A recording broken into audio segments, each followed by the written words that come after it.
Will tariffs derail my retirement?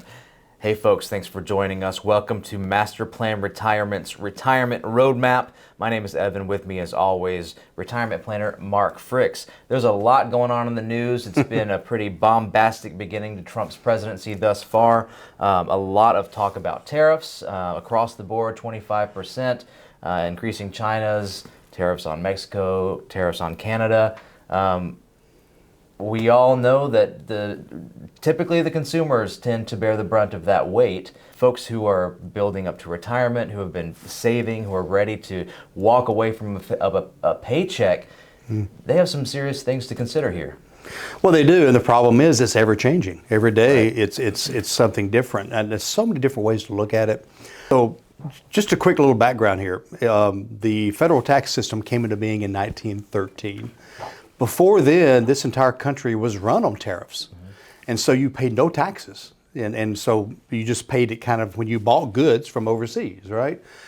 And so we've gotten away from that, and now we've got some tariffs, we got the federal tax system and all that kind of good stuff. So, there's so many ways to look at it. One way is to say, if we truly do enact these tariffs, our goods will eventually start going up, but do our taxes come down? I don't mean to laugh, but I'm sorry. It was the Smothers Brothers show here or something. I'm not trying to be a comedian here, but that is true. That is economically feasible, but the pain in between, and I know Trump has said getting rid of the IRS, is that feasible? There's so many moving pieces, but I don't think we're that far down the road yet. Yeah. So a couple of things, and maybe you're going to cover this in our bullet points here today, but just a kind of an overall picture. First of all, don't panic. Okay, but that does no good. Okay, panicking is just like panicking when the market goes down. It makes you make bad decisions. Okay, so don't panic. Nothing's written to stone yet, and what I see happening is I think Trump is playing the businessman, which is what he is, and is using the tariffs as a negotiating ploy. He's already had several countries, after he has threatened tariffs, to come back and say, okay, we'll give you this, we'll give you that. Mexico, a prime example. Read yesterday, I believe it was, Apple has pledged $500 billion into the U.S. economy to open up plants, to open up training centers, universities, consulting areas, and everything else for chips and AI and all that, and monitors and PCs and everything. And so why? Well, because 500 billion times a 20% tariff is a lot of money. So that's money and jobs flowing back into the U.S. And people say, well, that's going to take 5 years. Well, actually, they started one of the plants back in Trump's first term. And so, again, there's a lag way there. And I'm like most people. I kind of like the status quo. But you're change. Right. There's so many things happening right now, and tariffs are just one conversation. We had an episode recently about all the discussion of the federal worker layoffs. I mean, that's going to really rock our workforce status and people looking for jobs. Right now, inflation's getting a little hairy. It's starting to go up again a little bit. We know what's going on with eggs. We know what's going on with groceries and gas right now. So just like when we plan for retirement and look at opportunities for improvement or weaknesses, none of these happen in a vacuum where it's just on its own. Every action has an equal and opposite reaction. And so if you have these layoffs, these people are now unemployed, they're now going to start collecting benefits, they're not being productive, and so that's going to hurt the economy. And then along with that is, what about our services? I was reading about the National Park Service, and people may go, oh, well, that's just parks. You start thinking about what parks give us and the education and how it makes you respected. And now they don't have enough people to watch vandalism and things of that nature and lead tours. And there's national pride in that. That's just one area, like IRS. Yeah, I don't want a whole bunch of people sniffing around my tax returns, but I want my check pretty quick. So I don't want those people let go. And as and most of our audience knows, probably 35% of our clients are federal workers. So we're getting, our phone is ringing off the hook. Our classes are full, by the way.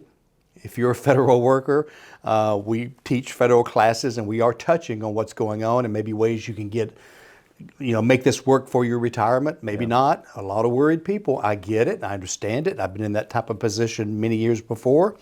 It's disconcerting, but also reaching out for help in every area you can. We actually have a copy of the agreement. I was able to secure that people are going to have to sign to be paid through September. But then people that didn't sign it, are they going to get furloughed anyway? It's mind-boggling. And I wish, whether you agree or disagree with what's happening or not, I think it's just moving so fast that it's just spinning people's heads. Well, it is. I have my brother-in-law. He works for the U.S. government abroad in a U.S. aid type position. People don't realize, he's worried. People don't realize the speed that this is happening is undoing decades of work. This is not. They say departments are wasting money, all this other stuff. Well, departments are also keeping diseases from crossing borders, from crossing into the U.S. They're keeping people fed. They're keeping warlords us protected. Exactly. So there's a lot. Yeah. There's so much more going, and it's moving so quickly.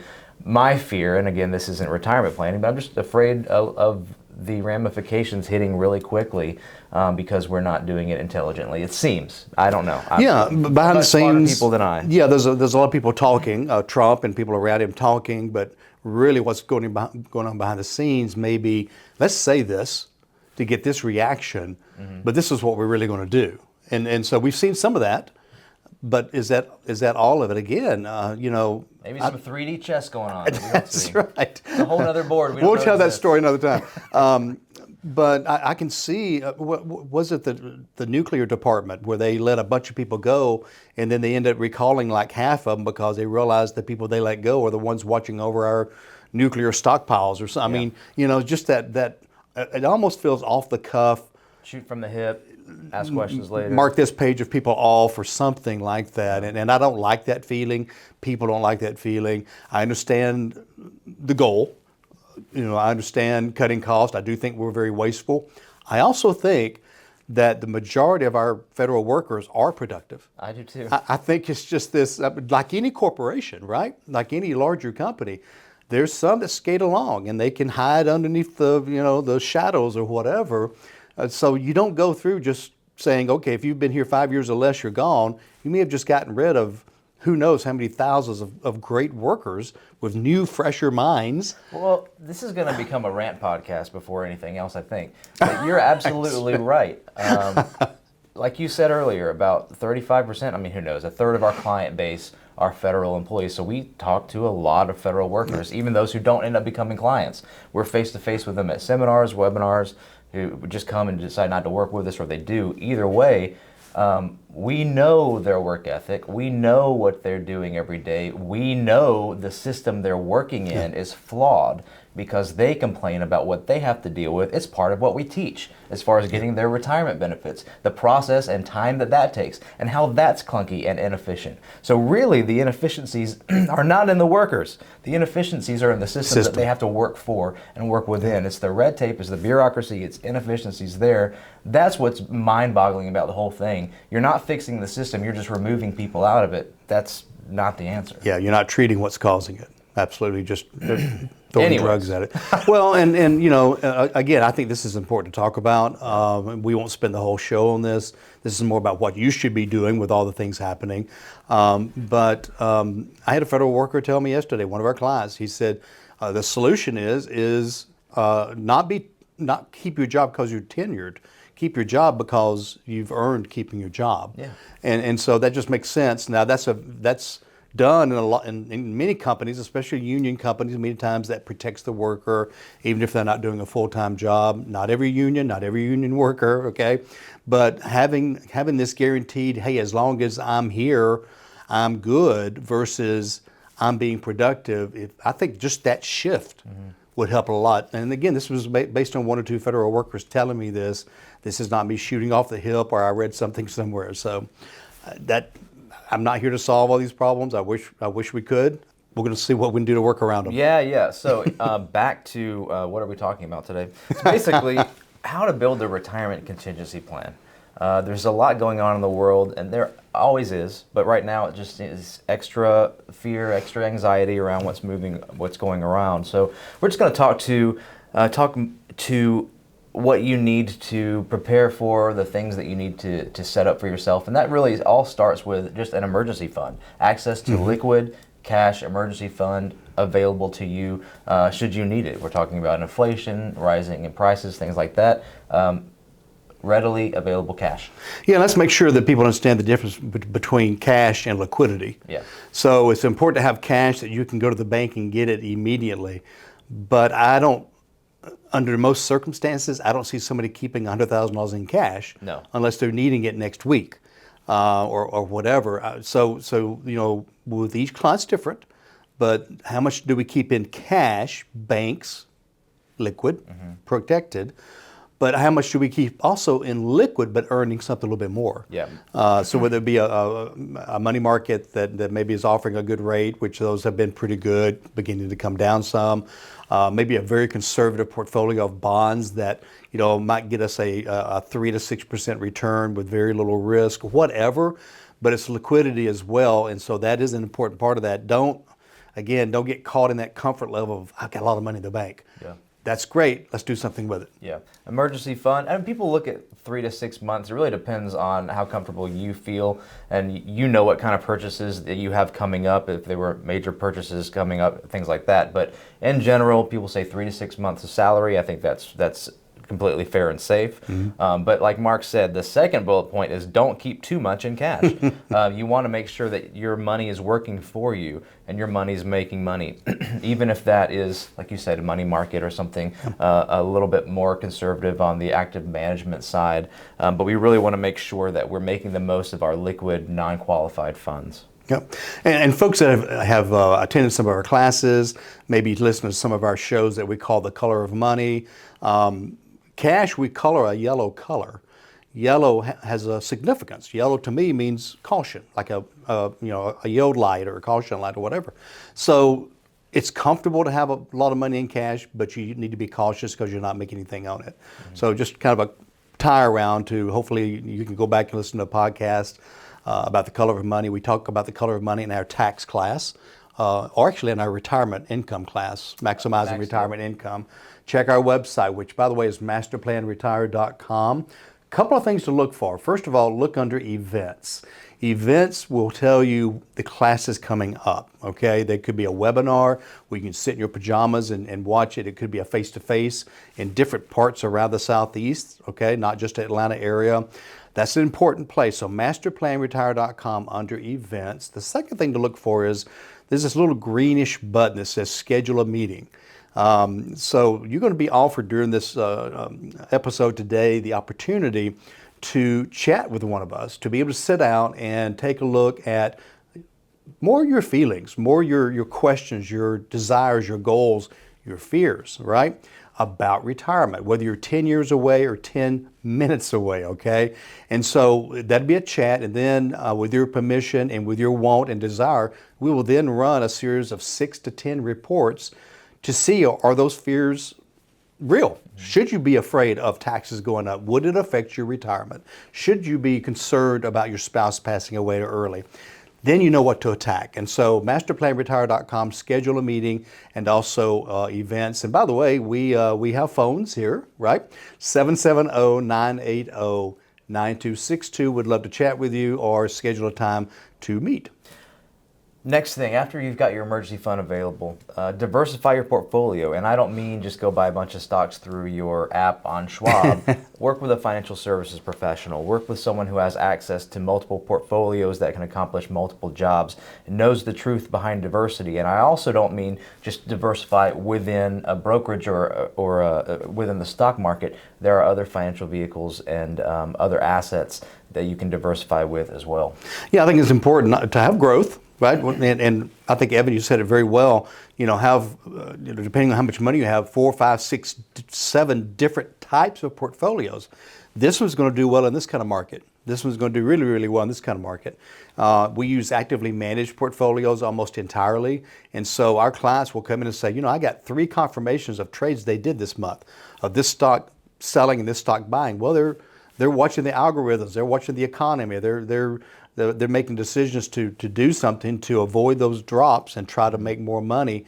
So it's important to have that, but also some accounts that when the markets are down, that have a protected principal. Yeah. I don't have to worry about it going down at all. And these typically have no fees. So it's just an account that can make not quite as much as the market, maybe more like 5 to 7, 6 to 8%. Our market accounts can make anywhere from 6 to 15.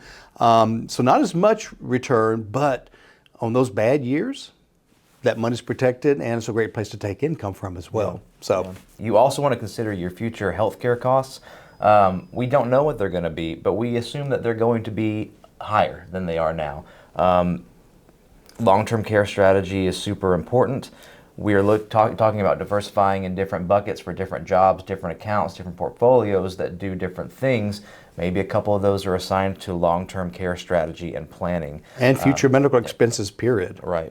Yep. So, and you also want to know what Medicare will and won't cover for your situation. Medicare is not a blanket to cover everything. You need to know what is and isn't covered for you. Maybe you have some employer benefits as well.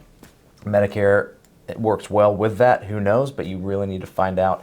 Talk to a financial services professional. We have some Medicare experts that we refer clients to and work alongside with as well. So feel free to reach out for that conversation.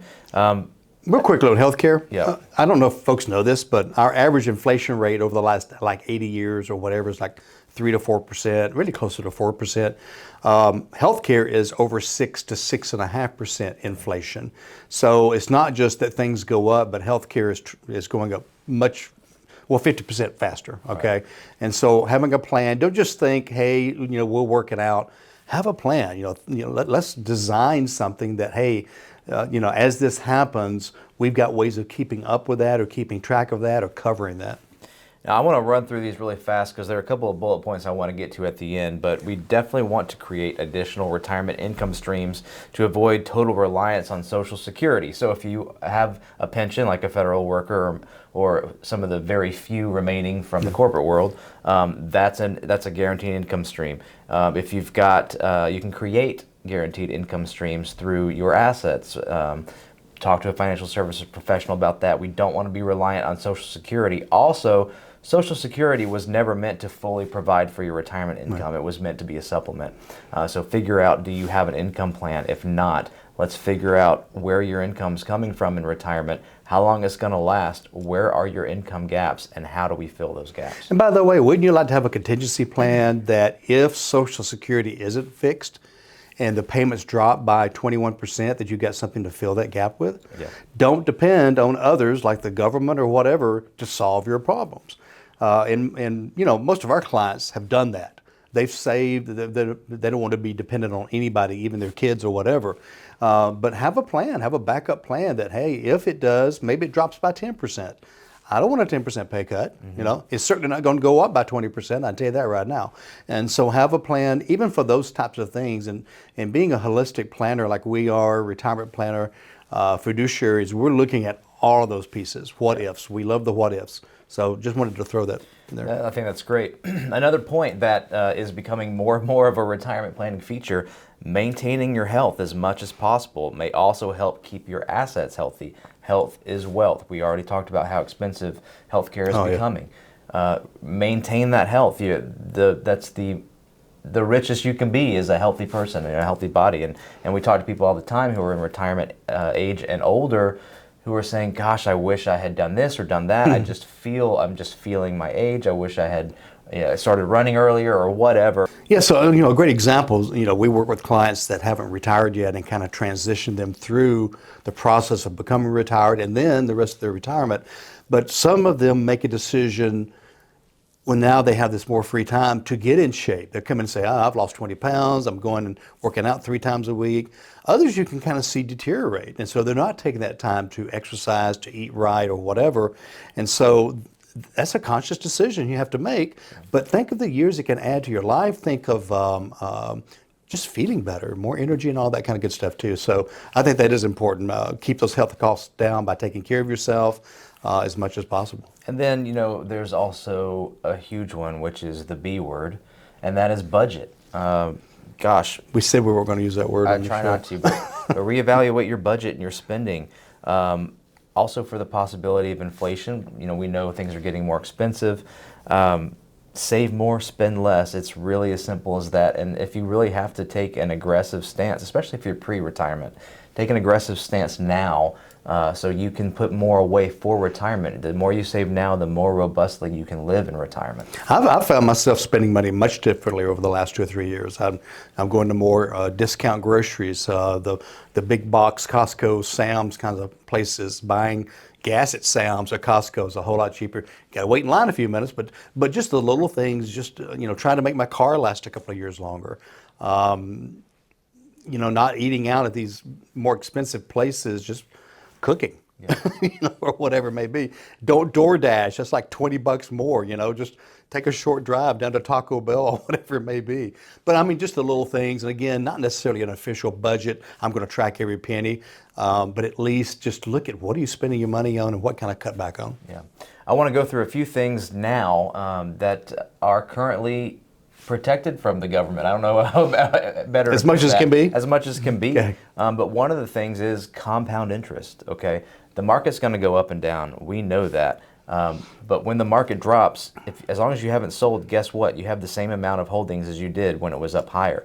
In fact, if you can keep putting in monthly dollar cost averaging, when the market corrects, guess what's going to happen to that account? It's going to exponentially grow. Yep. Compound interest is extremely powerful.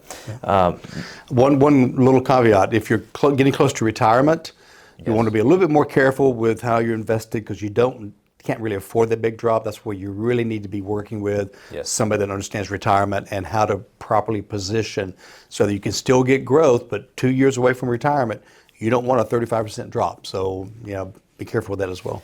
Number two, this is controversial. People might not agree with us, but Social Security benefits, they're still not going anywhere. We're not sure what's going to happen to the percentage that we receive. If nothing is fixed, then we know we're going to see a drop. But we've got time. There's going to be some changes made inevitably. You've got your Social Security income. Yep. And what we believe is a lot of the changes as far as maybe a higher age, things like that will be on a generation younger. I think last time they made major changes, it was people age 40 and under that it affected. So if you're 50, 55, 60, the only concern about Social Security, again, is getting a cut in your check. Again, I really believe that that's going to be fixed. I think they're going to use 3 or 4 different things to fix it. It's under study now. Then we just have to get Congress to get together and say, yes, we're going to take these 4 different objects. It's not just about raising taxes, but it's also not just about raising an age. You raise your retirement age to 70 for people under age 40, that's not going to help us for another 25 years. Right. We got 30 seconds. 2 more points. Okay. Roth IRAs. Big time. Completely non-taxable, tax-free. Roth IRAs, huge. 2, insurance companies, whether it's a life insurance policy or an annuity, that's completely separate system. Great tools for retirement. Got to make sure you have the need and you meet the need that's there. So out of time. There we go. Appreciate you joining us. So until we see each other again, just remember, plan well and prosper. Take care, everybody.